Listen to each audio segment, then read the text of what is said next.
ओम शांति। ओम शांति। आज फिर मैं एक माता जी के साथ हूँ और उन्हें भी बहुत सारी प्राप्तियाँ हुई हैं ओम शांति में आने के बाद।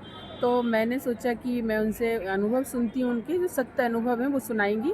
ओम शांति माता जी, आप बताइए कि आपको ज्ञान में आने से क्या क्या प्राप्तियाँ हुई हैं। ओम शांति बहन, ज्ञान में आने से पहली बात तो हम 86 से चंडीगढ़ में आए हैं और लगभग जब से मैं बीमार रहने लगी हूँ, 1 साल ठीक रही। उसके बाद तो मुझे दवा खाती रहूँ, मुझे कोई असर नहीं पड़ता था। और मेरा घर वाला भी कहता था तू कभी ज़िंदगी में ठीक नहीं होएगी। उसके बाद फिर जब मुझे किसी ने बताया कि भाई वहाँ जाओ, वहाँ जाने लगी तो हमने कोर्स किया। सारे फैमिली से कोर्स किए हैं। कोई 3 दिन का तो मेरा घर वाला भी किया था। उसके बाद तो हमने तो पूरा ही किया है। 5-6 साल नहीं आई। 5-6 साल के बाद जब मैं सुबह सुबह उठती थी ना, एक दिन उठी तो मैंने देखा कि भाई मैं फिर हाथ मुँह धोई और फिर जाके लेट गई।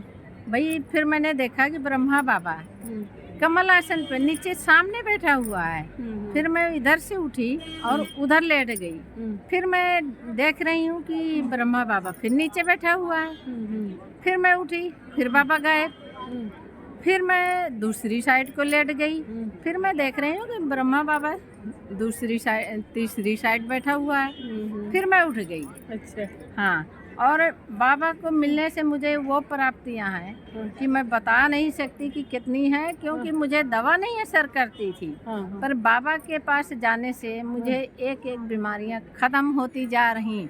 अभी 2-1 बीमारी हैं, वो भी मुझे उम्मीद है कि आधी से ज़्यादा ख़त्म हो गई, वो भी ख़त्म हो जाएगी। अच्छा अच्छा। हाँ, तो आप योग लगाती हैं तो परमात्मा से आपको शक्तियाँ प्राप्त होती हैं। हाँ जी। तो इसलिए आपकी बीमारियाँ ख़त्म हो हाँ गई जी। है ना। हाँ जी। और आपका जो भटकना था, मतलब इधर उधर जाना, इस मंदिर उस मंदिर, भगवान को ढूंढना था, वो आपको मिल गया है ना। हाँ, वो मिल गए। इस जन्म में मैं कोई मंदिर नहीं गई। कोई कहता था मंदिर चलो तो मैं सीधा कहती थी आपको भगवान मिला, भगवान मिलेंगे तब मुझे बताना, फिर मैं चलूँ। तो अब आप बताती होंगी कि मुझे तो भगवान मिला है। हाँ, मैं कहती हूँ मुझे भगवान मिला है, आप चलो। अच्छा।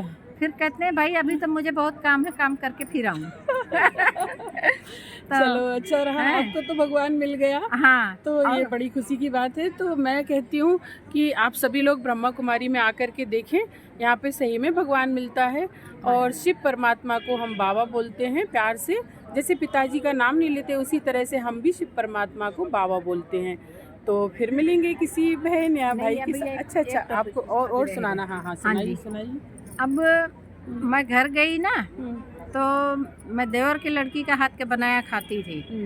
पर उन्होंने जैसे उनको पता लगी भाई ओम शांति में जाती है, अब ये लहसुन प्याज नहीं खाते, तो उसी चक्कू से काट के बनाना है। फिर हमने खाना खाने के लिए सीधा मना कर दिया। फिर अब सारे कहते हैं ये तो अपनी लड़की का बनाया नहीं खाते, तो ये हमारा बनाया क्या खाएंगे। जिसने अपनी ही बेटी है उसका बनाया नहीं खाती, बहू बनाया नहीं खाती।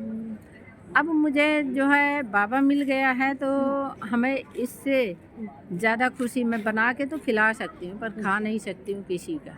नहीं, बात ये है हम खा तो सबका सकते हैं, तो बस बात ये है कि वो हमारे साथ मुरली सुने सुबह शाम या योग लगाए, तो हम क्यों नहीं खाएंगे किसी के हाथ का। मेन बात ये है, भ्रम है लोगों में कि ये किसी के हाथ का खाते नहीं है, लेकिन कारण नहीं जानते कि ये क्यों नहीं खाते हैं। जब हम मुरली सुनेंगे तो क्यों नहीं खाएंगे किसी के हाथ का, है ना। मुरली सुनने का मतलब ये है कि जो परमात्मा श्रीमत देता है हम उस पर चलेंगे ना, पालन करते अब हैं। जो नहीं सुनते हैं तो वो कैसे श्रीमत पर चलेंगे। बात ये है। बात है कि हमने घर में भी सबको बता दिया। ठीक है। ओम शांति माता जी। फिर मिलेंगे।